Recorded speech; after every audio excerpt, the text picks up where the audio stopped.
Okay, we're continuing on in the catalog file now. We're on the data entry screen, and we just finished looking at the author splits in the last training tutorial.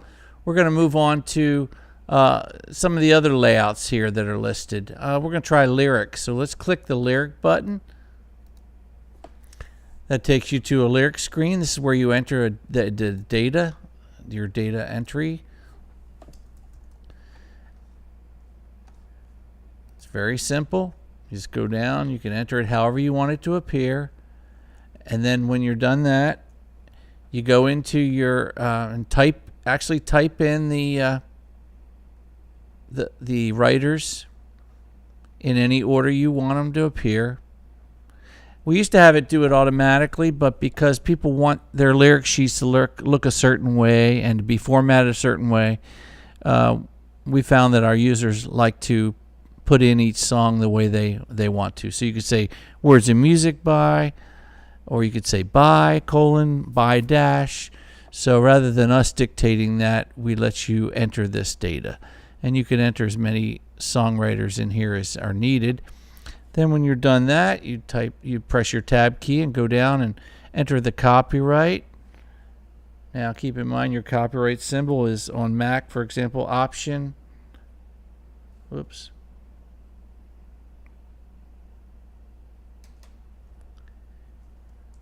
On a Mac, for example, it's option G.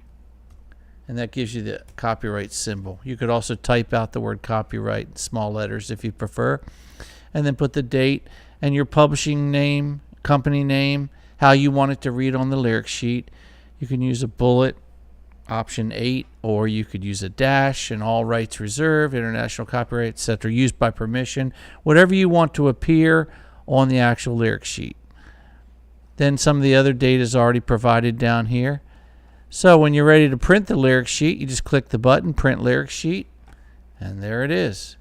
It's formatted the way you want, and when you want to print it, you click Continue. Now you can put this on your letterhead. If your letterhead is a specific way, you could go to the layout mode and customize actually where all these fields fall. There's only a couple fields on this page, but we set it up to look like this. Click Continue, and then you hit Print. I'm going to click Cancel, which will take me back. Either one will take you back to this screen, and then I click Done, and I'm back at data entry. So that's a lyric. Let's look at the copyright screen now. This is a layout. We're clicking the copyright button. Now this is the old school copyright form. And we kept it in here, excuse me, because some people still like to use it. We also have connections to the web, which I think is probably a better way to go these days. It's less expensive. You can group a bunch of songs together in one collection and pay right on the web with your credit card. So if you haven't done that already, we've linked you here to the page. We'll go through that in a second. But you can see the fields are all here. Now, if you fill these out, this is not going to enter it for you on the web. It just, they don't allow us to do that. But this does have all the information about your different writers. You have pop-up menus. You can enter them by number, and that's the best way if you want to do it this way. You don't have to enter this the old school way unless you want to. You can go right to skip right over to here. Now this is page 1. The back page, go to page 2, and you'll notice previous PA numbers.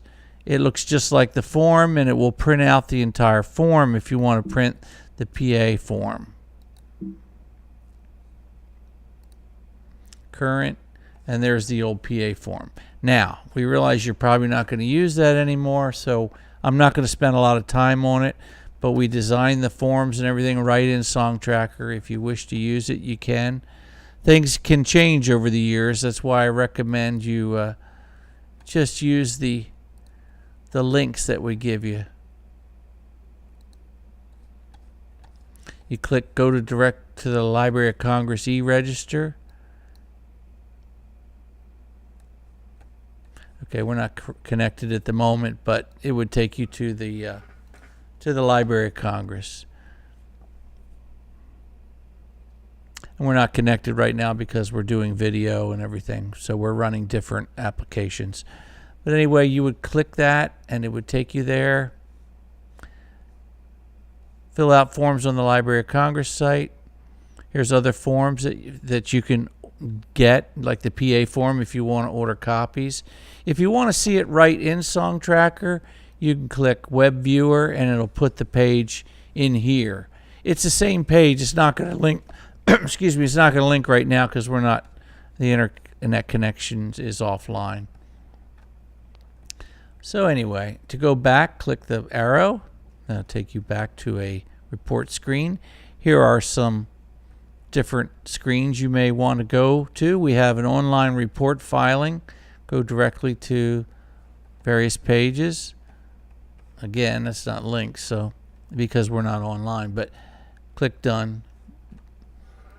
But you'll want to check that out. There's the online registrations, takes you right there.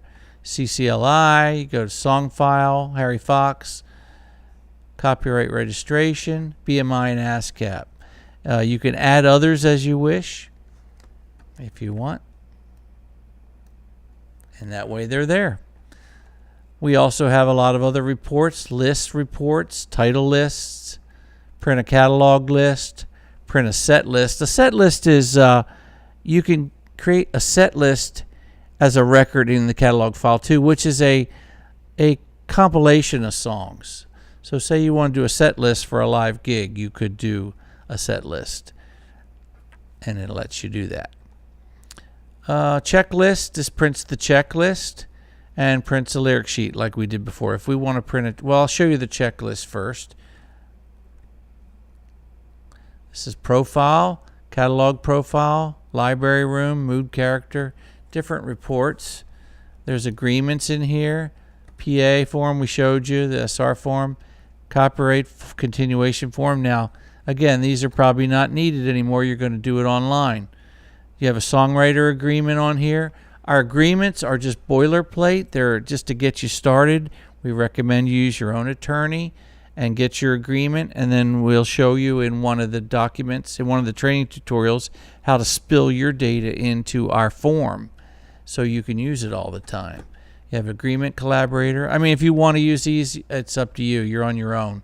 Basically, we're not lawyers. We're just giving you basic information. Print form, ASCAP, print form, BMI, those are old also, and those can be done online now. So I don't recommend those. I recommend you go right to the online area. Clicking done. And labels, of course, are pretty much outmoded now, but we still left them in from old versions. CD labels, CD insert stats, barcode labels, if you wish to use them, they can be helpful. Depends if you use any of that old technology. You're welcome to use these labels that are set up, like on Avery labels. You can still print them out if you wish. And there's also export and import of this file from here. Clicking done, this is the catalog reports. And this is the general report list, the categories. You click it again on done, it takes you back to the data entry screen. So that was copyright. We kind of got off on a tangent there. Let's go to the checklist. I'm clicking that button. Each screen has a checklist. So, I mean, each file has its own checklist. This is the catalog, so about your songs. So for this song particularly, not for your whole catalog, but for this particular song that's listed right here, what checkboxes would you like to check? Accounts department notified, agreement sent, agreement return and sign, for example. Copyright return. It lets you keep track of where you are with each song. So we highly recommend you use this. Very helpful. And you can print out the report too if that's helpful to you. Track any activity related to this work or license. It says license on some of the versions, but we just changed it to work because that's a little more understandable. We'll be changing it in future versions to that. But you can just go in here and say, need to file copyright, for example. Whoops. And then you can add as many notes as you want. It automatically dates it modified. It tracks who modified the record or created it and who modifies it. So you could see if anybody's messing with your files if you're in a multi-user environment. Due dates lets you have a due date for when you need to get that done and the actual date you completed it. There you go. Yes, I did complete that activity, or no. Okay. So that's the checklist. So we're done with that. You can go back to data entry by clicking catalog, or you can go on. Let's go on to the library and click that. Now the library lets me keep track of the different versions of this song. It lets you track general information about where it's kept in the library, multi-track number if you still do tape, DATs and 2 tracks. That could be a digital file as well. You can use that. Tape master can also be your digital master number if you have internal numbers that you want to utilize. Tempo, your sound recording number. Now that'll change, as that would be good for the first number if you do a sound recording that you want to log, but as you do different versions of the song, you're going to want an SR number for each version, or probably if you file a copyright for all your versions. Time code, digital asset, time length. Now here's the versions. If you change versions here, it'll bring up the other version. It'll bring the information up right in here of the version number that's already been entered. This one has multiple versions. If you want to go over to the versions file, this gives you a go button to get from the catalog the name of the song to see any of those versions. Say if you wanted to see Brenda V's version, you would click here and it would take you over there.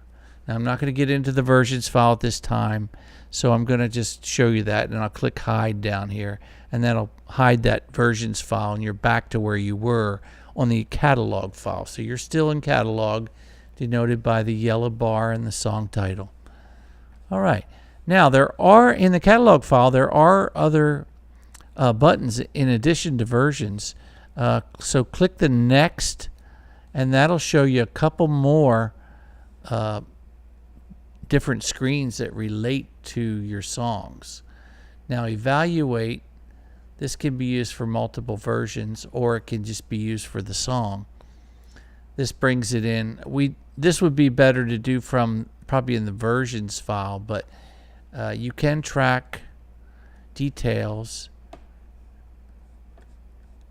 This is just to track it. This tracks all the different comments you've made about solicited or non-solicited material sent out to people. And the details just take you over to there's a separate file called evaluate, and it looks like this. But you don't do your data entry in this file normally. But it lets you see it. We usually do it in a portal. So I'm going to hide this.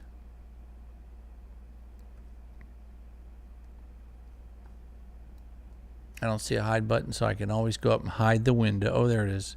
Here's the hide button. So to get rid of it, just click that, and it sends that file behind the other files so you don't see it. This is why you don't want multiple files out on the screen at the same time. You want to have them all layered the way they open up. It's less confusing. There's usually a hide button right here at the bottom middle, so you can click that if you want to. It doesn't delete the file, it just hides it in the background. It throws it behind all the other files and brings up what you were looking at previously. That's a very powerful little feature. All right. Now we'll go to we'll go to collection. This lets you collect money by this work. This allows you really not to enter it. This is for viewing only. It lets you see some of the data. Let's see if I have any with data in them. Yeah.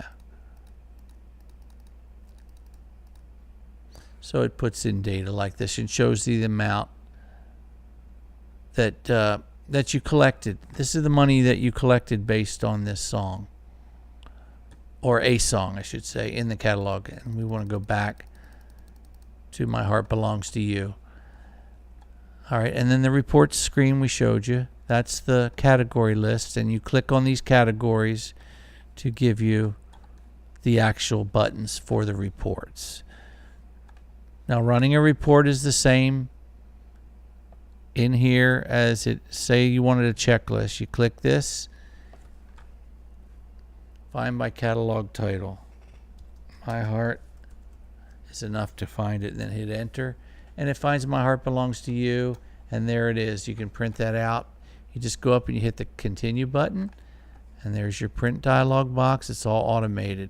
When you're done, you click the done button, and it takes you back to data entry. So if the layouts are not showing on the right side buttons here, remember the left side buttons are for other files, not the catalog file. But all these on the right are related to the catalog file. So let's click next, and it shows us the other buttons. Now there's another one called demos here. This shows you various demos that you may have done on the project and lets you track even the expenses that you had if you wish to use. I'm not going to go into that. Most people don't use it, but some people like to create a new project for this catalog title. And the project might be keeping track of a demo, for example. And based on this, you can add data based on the project that you choose. You got to click on this first. You got to assign this before you start typing in. You got to assign it. So right in here, you can notice it's dark. These last three fields. You can click on that on the project that you want and click that. It assigns that number in here, and then you can start typing any data you want about the tasks. Put your employee in there, type it's film tracking, whatever it may be, demo request, priority, status, to do, confirmed, deadline as a date, etc. You can delete these, or you can actually go look at the actual code in the project file. I'm not going to get into the project file now. I'm going to hide that. But the project file does allow you to keep a demo history if you want, or any project history really. If you want to boil down, if you want to drill down and get more detail in your projects, you can do it here. So you give it a name, and then you click on this side, it assigns. Watch when I assign another number.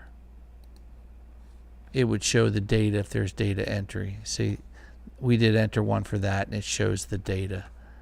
Click on another one, we didn't enter any data. Click on that, it shows the data. So that's how that screen works. If you want to create a new project, you click this button, creates a new project, you enter it. Demo 5, etc. Go through, enter your basic information. This is your main project information. That's what the end button is. I'm going to hide this. I'm not going to get into all this right now. This is for the project section. But if you want to use that, you can use it right in the catalog file as well. That helps you track your demos, etc. We talked a little bit about evaluation. Again, if you want to look at details, we'll explain the evaluation file separately. So it'll allow you to go through and enter this data. I'm not going to do it here. So that takes care of everything in the catalog file. That's how you, other than version. Now versions is a separate file. When you click this button, you're going to go over to versions. It's going to show you the related songs, My Heart Belongs to You, and you can click on the one you want. Notice now it's blue. So we'll go over this in the versions file. All right. Hope this has been helpful. Again, if you want to get out of here, you can always go to home base. You can go to catalog. You can go to versions. Take you right back. Hope that's been helpful. Okay, thanks.